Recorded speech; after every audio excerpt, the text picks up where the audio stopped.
Coming up on the Aaron Harber Show. If I ran a company like this, I'd be broke. The fiscal path we're on is not sustainable, and these deficits are a cancer. You know, how can we fix this? I believe that the single biggest cancer invading the place is campaign finance. You know, when you go home and you're campaigning, your job is to bring home the bacon. But a pig is dead. The national debt now exceeds $16 trillion. Should we be concerned about that number, and why? One kind of age-old way of addressing perennial deficits is to inflate the economy and essentially try to pay them back in cheaper dollars. If the economy returns to normal growth and if debt keeps rising, the interest rates on U.S. government debt will start rising. The money guys will always take care of themselves. I think you also ought to look at 1918 and the Weimar Republic in Germany, if you really want to get scared. They manufactured money and they devalued their currency. The outcome wasn't so good.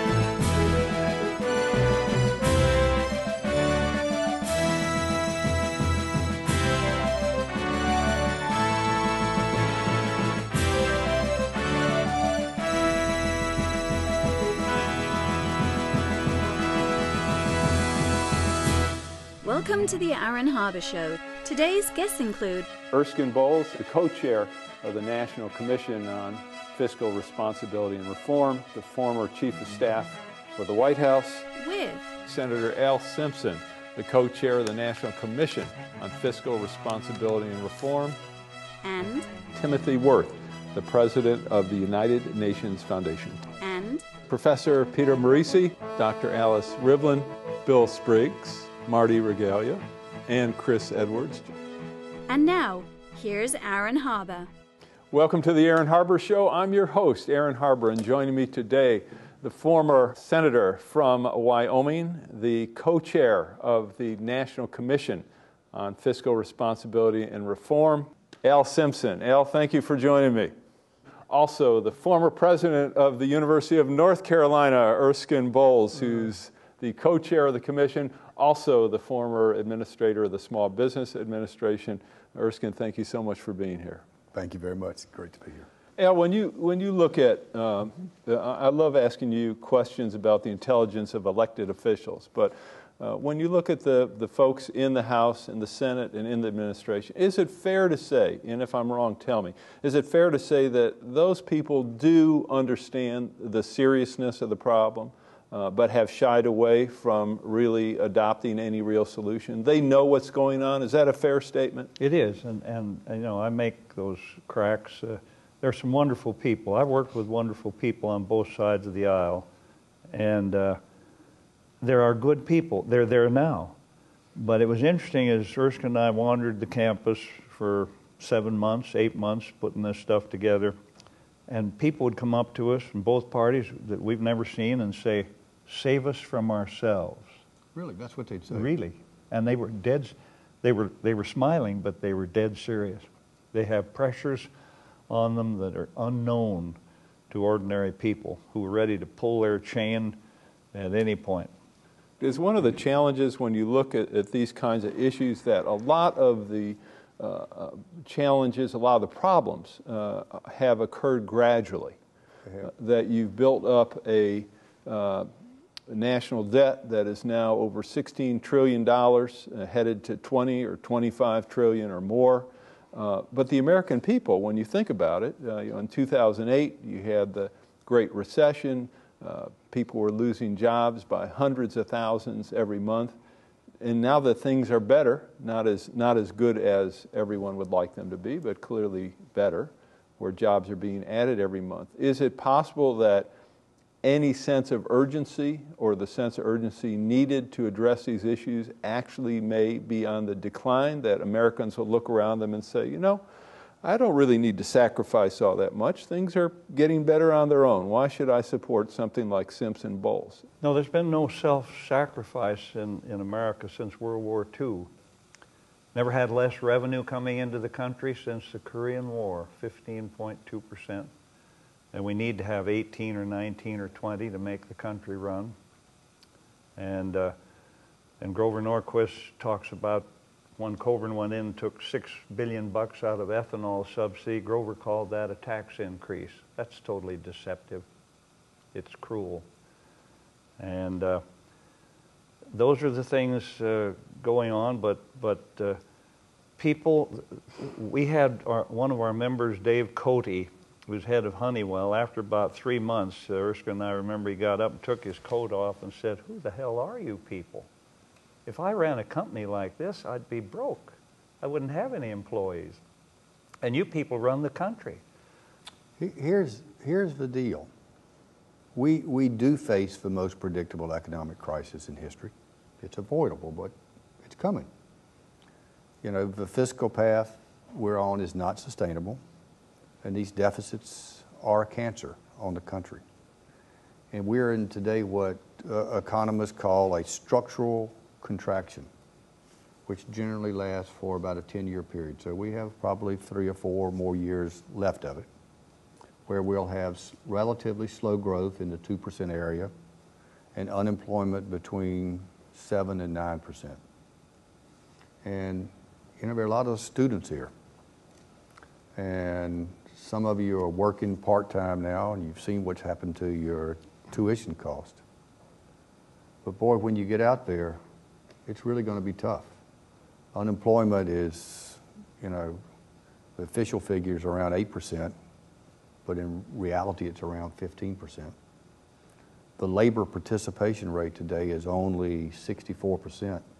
That's the lowest it's been in over 30 years.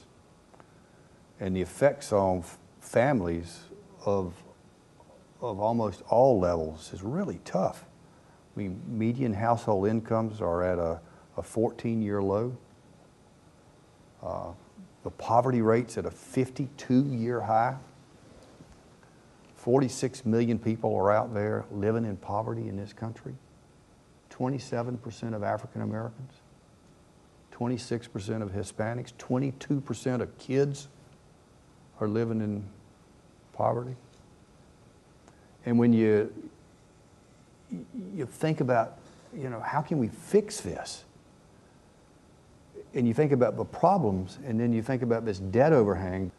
We have an infrastructure in this country that's in bad need of repair. You look at our education system. We are today not producing in K through 12 a globally competitive product. It's just a fact. Healthcare, I described it earlier. We got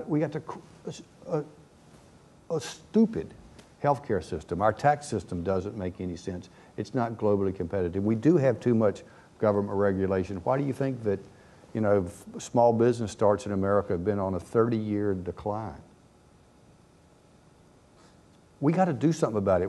You got to get angry. Mm-hmm. You got to get concerned. You got to force these members of Congress to wake up. It can't just be old coots like me and Al out here fighting for this. It's for you that it makes a difference. We can do better. We can win. But to do it, we got to get smarter. Al, you were talking about sacrifice. Is one of the challenges, I mean, it seems like there are 2 challenges. One is that it seems our leaders don't have the courage to lead, and I might postulate that they're afraid of us. They're afraid of the voters, that if they do take a stand that's controversial, either party's extreme will nominate in a primary someone to run against you, and you lose your office. That seems to be problem number 1. But what about how the American people think? I'd be really interested in your perspective on that, because my sense is that the American people are willing to sacrifice, are willing to share responsibility, are patriotic, do care about the country, but when they look at Washington, my sense is they feel the fix is in, that the lobbyists control things, that legislation favors certain special interests, and I think a lot of people step back and say, you know, I don't want to take responsibility. I don't want to make a sacrifice because I'm not going to come out ahead on this.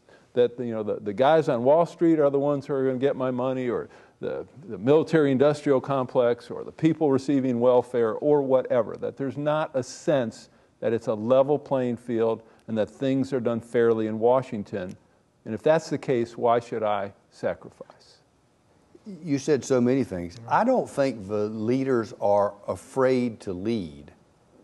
I think it's their objective that's the problem. You know, in the Senate, both sides want to get 51. In legislation favoring special interests, sure. I've got empirical data on it. I told you earlier, we have $1.3 trillion of taxable income coming into the country today. That's after $1.1 trillion. So what, 45% of backdoor spending for special interest in the tax code? There's a great phrase my dad had, if you're damned if you do and damned if you don't, then do. I can't tell you how to succeed, but I sure as hell tell you how to fail, and that's try to please everybody. And that's what you have now. You have to please your constituents, you have to please your base. If you're a leader, you're taking a lot of flack. Show me a leader who is uncontroversial and just a sweet old poop, and I'll show you a whoosh. A leader takes flack. They take brutal hits. Somebody said, where's the population the most dense? And the answer is from the neck up. But not now. These people know. Erskine and I go all over the country, and people are thirsting for somebody to tell them the truth. They're tired of mush and BS, can't say it enough, and that's the way it is. And we see them, they come up to us afterward and say, nobody talks to us like that. And they won't. And I think a lot of it is self-preservation, but I think a lot of it is you're dealing with 600 or 700 issues, and the guy in front of you, and your staff comes in and says, there's a group of 18-year-olds out there that want to talk to you about Social Security, and they say, well, send somebody on the staff to see him. And then they say, there's a guy out here that maxed out on you in every one of your elections. Send him in. That's the way it works. The other example is, you know, when you go home and you're campaigning, you know, your job is to bring home the bacon. Well, the pig is dead. You know, there is no more bacon to bring home. And we got to quit rewarding people for bringing home the bacon and reward them for making the tough choices. There's more of the Aaron Harber Show after this. Coming up next. You know, one of the biggest issues that we have in the country is that the little people are feeling more and more and more distant from their government.